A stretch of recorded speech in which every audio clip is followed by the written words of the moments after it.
ஜபிக்கிருபை YouTube channel நேயர்களுக்கு இயேசுவின் நாமத்தில் அன்பின் வாழ்த்துக்கள். இன்னைக்கு நேயர்களே நாங்கள் வேதத்திலிருந்து மன்னிப்பு என்று சொல்லுகிற வார்த்தையை நாங்கள் தியானிக்கலாம் என்று நினைக்கிறோம். நம்ம பார்க்கும்போது வேத புஸ்தகத்தில் அதாவது ரெண்டு பேர் தவறு செய்தாங்க. அதில் ஒரு நபருக்கு மன்னிப்பு கிடைத்தது, ஒரு நபர் அவங்க மன்னிப்பு இல்லாமல் அவங்க வாழ்க்கை முடிகிறதை நம்ம பார்க்குறோம். அதை குறித்து நம்ம இன்னைக்கு தியானிக்க போகிறோம். அதை குறித்து பிரதர் நீங்கள் என்ன நினைக்கிறீங்க?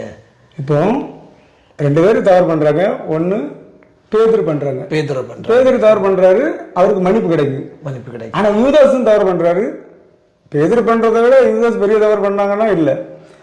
ஆனால் யூதாஸுக்கு மன்னிப்பு கிடைக்கல.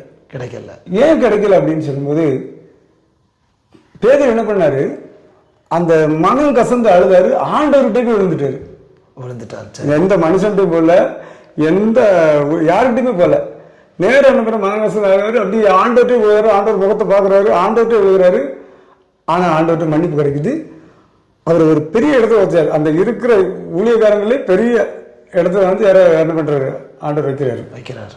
ஆனா யூஸ் பண்றது ஒரு பண ஆசைனால பண்றாரு. சரி, அவரை காட்டி கொடுக்குறாரு. ஏன் அவரு கூட ஆண்டவருக்கு வெள்ளமா இருக்குது, நம்ம காட்டி கொடுத்தா கூட நம்ம 30 வெள்ளிக்காசு நமக்கு கிடைச்சிருக்கோம் அப்படின்னு கூட நினைச்சுக்கலாம். அது ஆண்டவருக்கு தான் தெரியும்.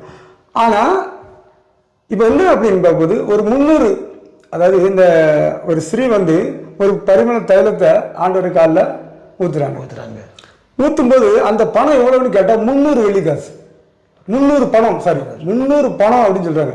300 பணம். இந்த அவர் சொல்றாரு, இதை சொல்றாரு, 300 பணம் ஆகுமாப்பா, இதை கொண்டு வேஸ்ட் பண்ணிட்டாங்களே அப்படி சொல்றாங்க. 300 பணம் என்ன? 300 பணம் எவ்வளோனா, அன்னைக்கு சாப்பிட்றதுக்கு எத்தனை பேர் இருந்தாங்க?